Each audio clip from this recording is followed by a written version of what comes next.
Nandito na po ang nag-isang Yerme Isko Moreno Dumagoso. Magandang gabi sa inyo lahat. Ay, buti naman, maganda ang weather. Medyo mahangin.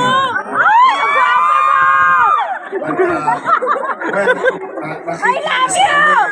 Mas galito. Ang grupo dito. Itong aming grupo. Nandito si Congresswoman Apple Nieto. At ang mga kusiyan namin. At saka si Vice Chief. Nakikisa kami sa sitwasyon ninyo. Talagang ganyan, ano? Wala namang may gusto niyan. Ano ito mga pang-release Again, katulad ng lagi ko sinasabi, ano't ano man ang nangyari sa atin, nangaubos lahat ang pinag-ipunan natin. Pantibra, ubos.